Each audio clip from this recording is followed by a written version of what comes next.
What's up, everybody? Welcome back to the Oak Tree Football Channel. The 2022 NFL Draft is now behind us, but just like in previous years, that does not mean it's too early to start talking about the 2023 NFL Draft. In today's video, I'm going to be doing something that's kind of became a tradition on this channel at this point, and that's as soon as the last NFL draft is over, I make a mock draft for next year's draft. So in 2020, I made a way too early 2021 draft. Last year, I made a way too early 2022 draft. And this year, I'm going to be making a way too early 2023 draft. Now, of course, there's so much we don't know. There's so many variables that are coming into play for next year's draft that we don't know yet. What record teams will have this season? If the major trades or free agency signings that happen next season, if players get injured, if players break out, there's so much that could happen. This draft order obviously could be completely wrong, and most likely will be. This is not my draft order, by the way. I think it's the Vegas odds, but I'm unsure about that. But this video is just for fun. Just like the past 2 years, this video is just for fun, just to watch again next year to see how much I really got wrong, and just to have a little bit of fun. And to start getting learning about these next year's prospects. So I don't want to waste any time. I'm going to get right into it, with the first pick in the draft, the Houston Texans are on the clock. The Texans, of course, had a top 3 pick in this year's draft. They also picked the number 15. They had a pretty solid draft. They have Davis Mills as their quarterback for this season, but if they're finishing with the first pick, this, of course, will be Davis Mills' first year as a starter. If they're finishing with the first pick in the draft, I think it probably means that Davis Mills didn't really pan out how they were hoping. And they used a third-round pick on him. Davis Mills could be good. He showed flashes last year. But I think if you finish with the first pick, it's probably better to take a quarterback. And you've got 2 absolutely excellent options in this draft, something very unlike the 2022 NFL draft, where there really weren't many quarterback options. There's 2 spectacular quarterbacks in this class, C.J. Stroud and Bryce Young. I think there's going to be a big debate throughout the season for who's the better quarterback, but ultimately, in my opinion, I think Bryce Young is the better quarterback option, so I think he'll be the pick. Bryce Young, this past season's Heisman Trophy winner, coming back to Alabama. He's not going to have as good weapons this year. He's losing a lot of his top targets from last year, John Mechie, Jameson Williams, but he's still an elite quarterback. He still has some great pieces around him, and he's still playing for Alabama, who every year is going to be a great team. Bryce Young is an elite quarterback. He's a super good dual threat. He's good. He can take off, but he's also a good passer. He's got a good deep ball. He's accurate. I love Bryce Young. I think he's the number 1 quarterback prospect in this class. Then at number 2, we have the Atlanta Falcons, a team that, while they could use a quarterback, I think them picking up Desmond Ridder in the 3rd round pretty much ensures that this pick won't be a quarterback, because Ridder was a first-round talent, in my opinion, so you're getting a first-round talent at the quarterback position. You still have Marcus Mariota, who I believe signed a 2-year deal, so he'll still be on the team at this point. You still got quarterback options. I don't think it makes sense to take a quarterback. Maybe in 2024, that's when you look at a quarterback, but in 2023, I don't think it makes much sense. So you're going to go and take the best non-quarterback in the class, arguably the best player in the class overall, and that's Will Anderson, another Alabama player coming off an absolutely dominant season where he was one of, if not the best defensive player in college football, and I fully expect him to be the best defensive player in college football this season. An absolute monster on that defensive line. He can really do it all. They have him listed as an edge rusher. He can kind of play linebacker as well. He's an excellent tackler. He brings pressure at an elite level. He can drop back in coverage. Just a super talented player, the best defensive player in the class. Like I said, arguably the best player in the class. Next up, we have the Detroit Lions, who in my most recent mock draft, I said I don't expect them to take a quarterback at all in the draft in order for them to be able to take a better quarterback next year in a better quarterback class. And if they finish with a high pick, it probably means Jared Goff didn't play very well. I don't think they want Jared Goff to be the franchise quarterback anyway, and so they can go out and get C.J. Stroud, arguably the number 1 quarterback prospect in the class, arguably the number 1 prospect in the class. Stroud is right up there with Bryce Young, pretty similar to Bryce Young overall. They're both good dual threats. They both got a good deep ball. I think it's going to be a very interesting debate between these 2 quarterbacks for who is better, but C.J. Stroud, even if he's not the best, in my opinion, is still an elite quarterback prospect. I'm pretty sure he'll be gone by the first 5 picks of the draft next year, an elite quarterback. And he's got some really good weapons coming back this year, some of which we'll talk about a little bit more later on. At number 4, though, we have the New York Jets, who had an excellent draft this year. and they've got some options here. They still have a few big needs despite a good draft. I'm going to give them the best player available, Jalen Carter. Um, one of the better players on that Georgia defense, which is saying something because he was so dominant last season. He's gonna be the number one name on that Georgia defense this year. He's gonna be the number one player, and I think he's gonna have a big season, especially with how many players that Georgia defense is losing. He's gonna be the headliner, and I expect him to do big things this year. That Georgia defense is just so ridiculous this past season, and Jalen Carter still in college. He's going to come out next year, and I think he's going to be one of the first players off the board in the NFL draft, and I think he would fit really well on that Jets defensive line. Number 5, we have the Jacksonville Jaguars. They, of course, took Travon Walker first overall in this year's draft, but there was a debate for a while about them potentially taking an offensive lineman. Obviously, they didn't do that, but this year now, or in next year's draft, I should say, I think there's a better chance for them to take an offensive lineman. I think that this year's draft was much better at the offensive line positions. But in my opinion, the best offensive lineman in the class is going to be Paris Johnson, who they have listed as an offensive guard, but I think is better as an offensive tackle. And he's versatile. He can play both positions. Maybe he'd be better to play guard in the NFL, but he can also play tackle. I think he can play either of those in the NFL. In my opinion, like I said, the best offensive lineman in this class from Ohio State. Super talented player. He could come in and be a day one starter for the Jags. Number 6 overall, we have the Panthers, another team that could take a quarterback, but I'm going to say no for the same reason as the Falcons. They took a quarterback in the 3rd round. They, of course, took Matt Corral, another guy who I think could have been a first-round pick if he had been healthy throughout the draft process. They still have Sam Darnold there. They still have Cam Newton. I know those guys aren't good, but there's still options. There's still probably going to be there, and there's still probably going to be options even if Matt Corral isn't good. If Matt Corral is genuinely terrible and Sam Darnold and Cam Newton are as well, then maybe take a quarterback, but right now I can't really predict that, so I'm going to say they don't take a quarterback and instead take one of my favorite prospects in this class who I think should be listed a lot higher. If I come over here to defensive tackles, it's going to be Brian Brzee. They have him as the number 44 prospect in the class. I completely disagree with that. I think he's a top 10 prospect in the class. Brzee was the number 1 recruit coming out of high school a few years ago, and he's been very solid for Clemson in college. There's some super good defensive tackles in this class. Brzee is definitely one of the best. He has versatility on the defensive line.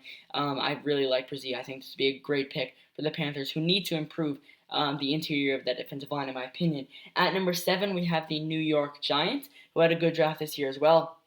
Quarterback could be an option here if Daniel Jones doesn't play well.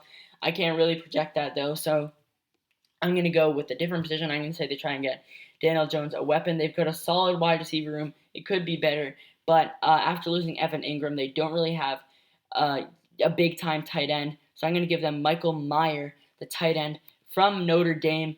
Tight ends aren't really drafted early that often, but we have seen it a couple times in the past few years, and to be honest, it's worked out really well. Of course, Kyle Pitts was taken very early on. TJ Hawkinson was taken very early on, and those are 2 guys that have developed into genuinely elite tight ends, some of the best in the league.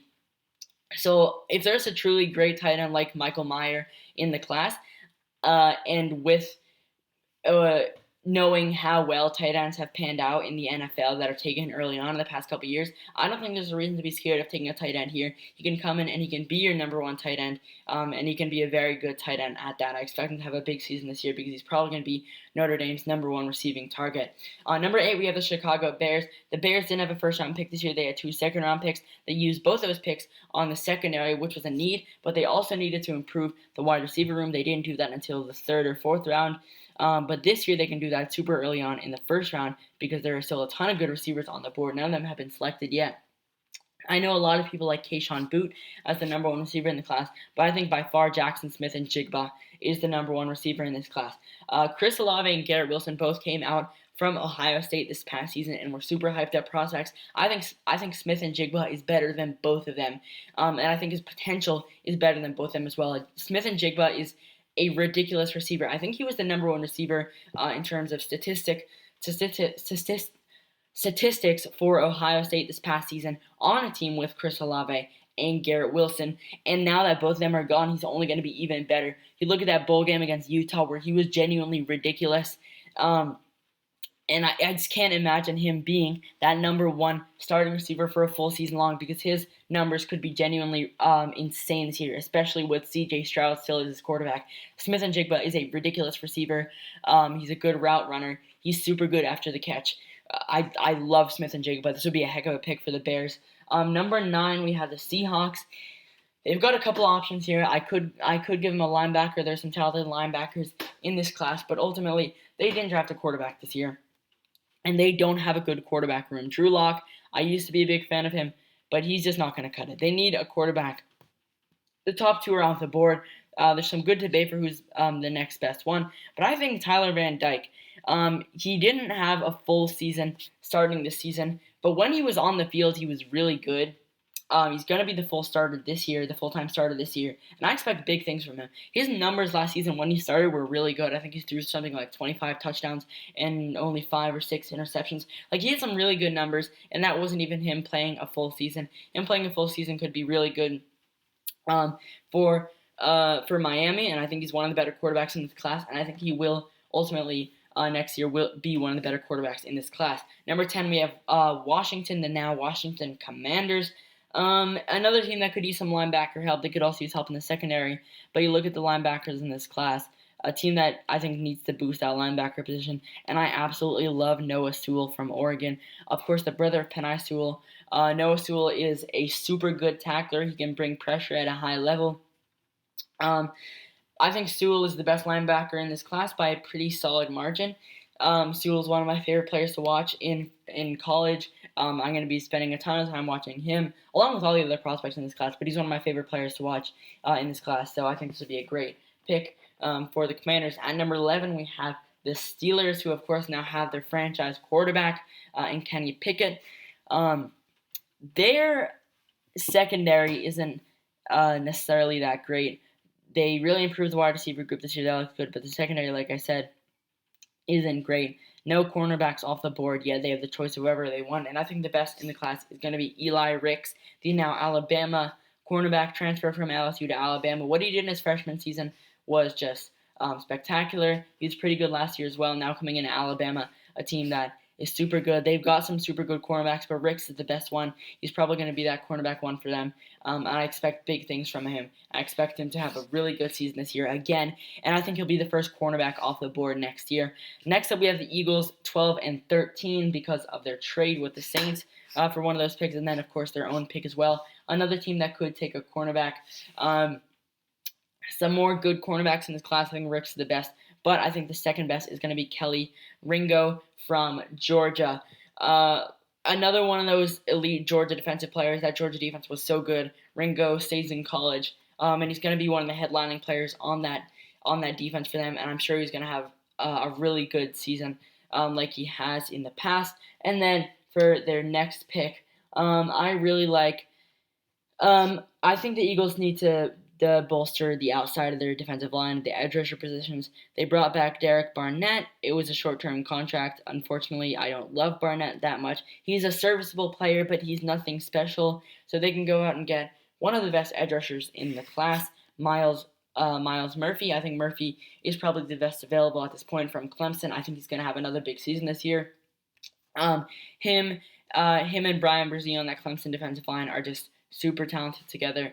I think Murphy could come in and become that Eagles edge rusher. They're really improving that pass rush, but they still need to get that big-time edge rusher to replace Derek Barnett, because I don't think Barnett really at this point is going to pan out and be any better than he has. So Myles Murphy, super talented edge rusher there. Number 14, we have the Patriots. Didn't really love their draft this year, but looking towards their draft next year, I think they're going to need help at the wide receiver position. Their wide receiver position isn't great. I think they're going to add more. I know historically Bill Belichick is not great at drafting receivers, but there's a super good talent, a super good receiver still on the board, and that's Keyshawn Boot from LSU. I put up some great numbers the past couple seasons. I expect him to put up some great numbers this year as well. Super electric receiver, good route runner. Good hands. I like Boot a lot, and I think this would be, at this point in the draft, it would be a great pick for the Patriots. Next up at 15 is the Raiders. They, of course, didn't have a pick in this year's draft because they traded for Devontae Adams with the Packers. But next year they will have a pick. Another team that could try to improve the outside of that defensive line. There's some talented guys here, but Nolan Smith is ultimately the best one. Another elite Georgia defender. There were, I think, 15 players, 15 Georgia players who went off the board this year. A lot of them were defensive, and I think there's going to be a lot more next year. It just shows how ridiculous this Georgia defense was this past year. When you think about it, it could be genuinely one of the best defense college football has ever seen. It's just talent literally all over the field. Nolan Smith staying in college with Georgia, super talented player. He's gonna have a big season this year, especially with Jalen Carter there on the interior and then him on the outside. That's a super good duo on the defensive line. This would be a good pick for the Raiders. Number 16, we have the Dolphins for the first of 2 picks. I want to see them improve the interior of their offensive line. I don't think it's too strong.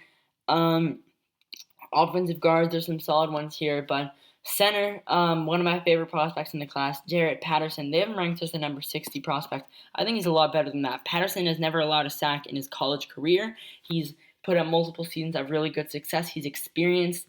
He's a veteran.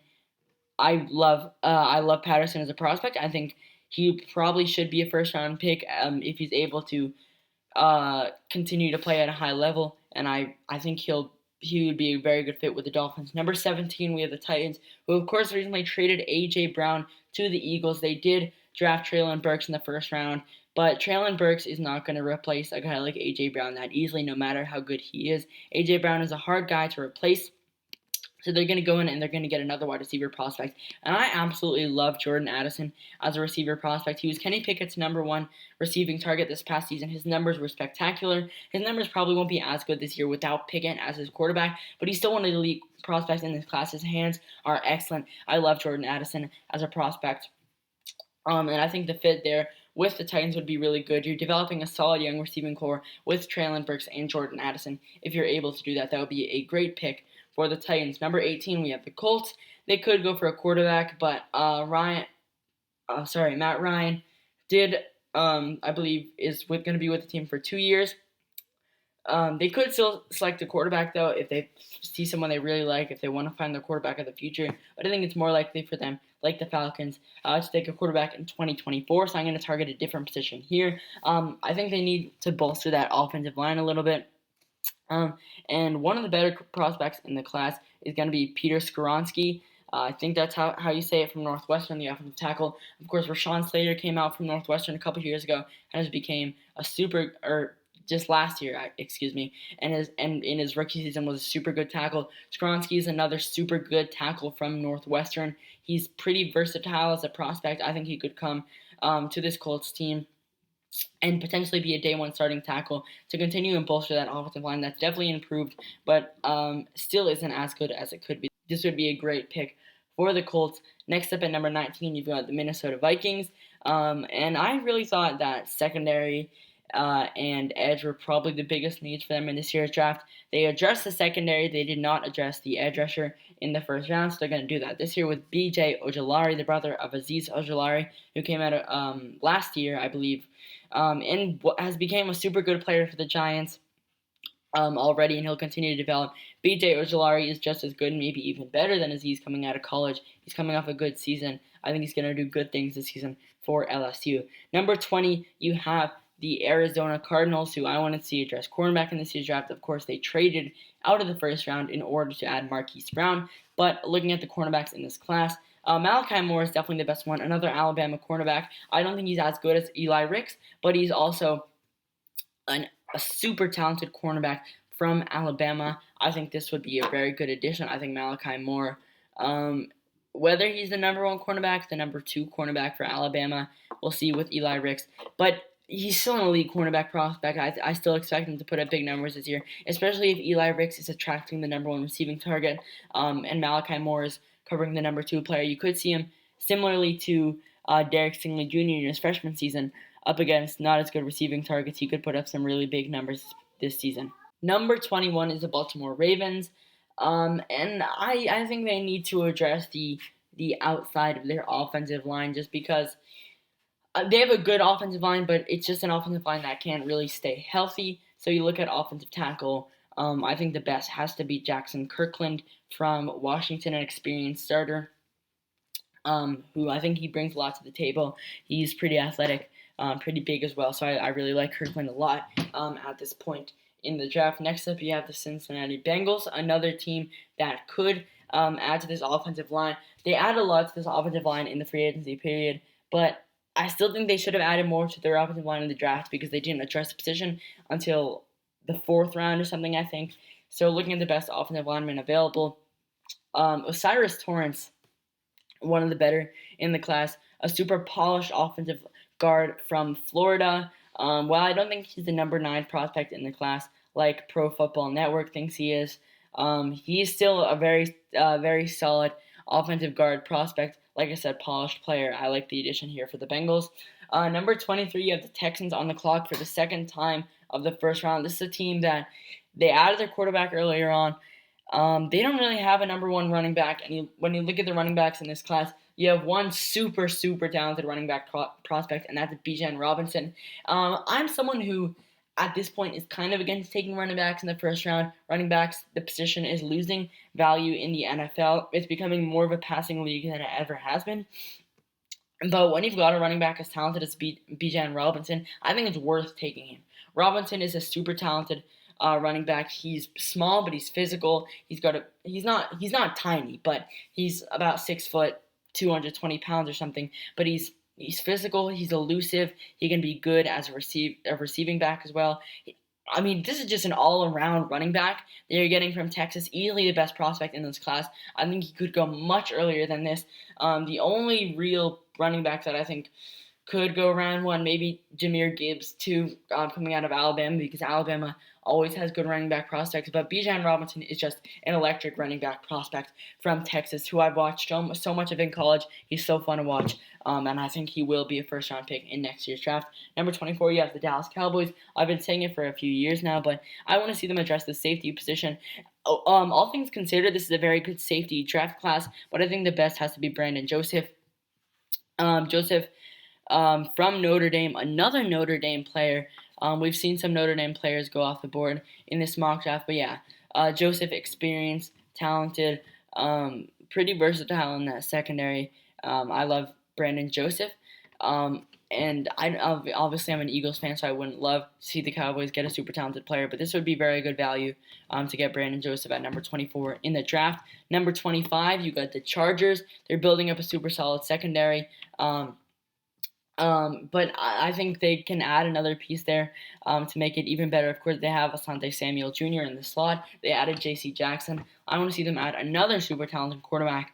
And Clark Phillips from Utah. Utah is known for the defensive talent. Clark Phillips coming off of super good season. And I think he can do big things this year as well as that number 1 cornerback for Utah. I really like this pick here. Number 26, the Seattle Seahawks are on the clock again. Of course, I had them picking up a quarterback earlier on. Now it's time to target a different position. They got rid of Bobby Wagner this offseason. They moved on from him. Looking at the linebackers in this class, Noah Sewell is off the board, but Henry To'o is also one of the best prospects in this class. Transferred to Alabama last year and was pretty successful there. I expect another season of success for him, and I think he could be a first-round pick in next year's draft. We'll see. There's a chance that he becomes one of the better day 2 prospects, but I think he'll be because there's not that many talented linebackers in this class. I think he'll probably sneak into the first round, and I like him a lot as a prospect. I think he's pretty versatile as a linebacker. Number 27, you have the Miami Dolphins again. I gave them a center earlier on. They also need to bolster the outside of the defensive line, in my opinion. Not as strong an edge class this year as it was this past year, or this year I should say, which obviously was a ridiculously strong edge rusher class, but the best available. They have him as the number 92 prospects in the class. I disagree with that, but it's Isaiah Foskey, another Notre Dame talent, brings pressure at a high level. Pretty talented player coming off a good season. I think he'll have a really good season this year. I think he'll be a first-round pick.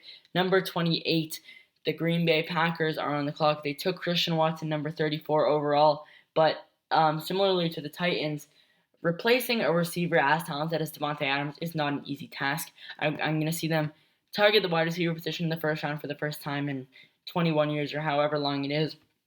And you've got some really good receiving prospects here: Quentin Johnson, Marvin Mims, Ronnie Bell, all really good guys. Anai Smith as well. But I absolutely love Josh Downs from North Carolina. I think he's a much better prospect than number 86.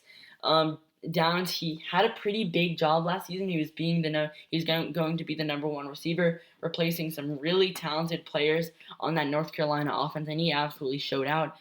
Sam Howell is not going to be his quarterback anymore. We'll see how successful he is without Howell there. But he's still going to have a really good season, I think, this year. I think he's one of the best receivers in college football. And if he gets a a good quarterback like Aaron Rodgers in the NFL, I think that could be really, really dangerous for other teams. He's a super electrifying receiver. Number 29, you got the Detroit Lions again. They got their quarterback earlier on in this mock draft in C.J. Stroud.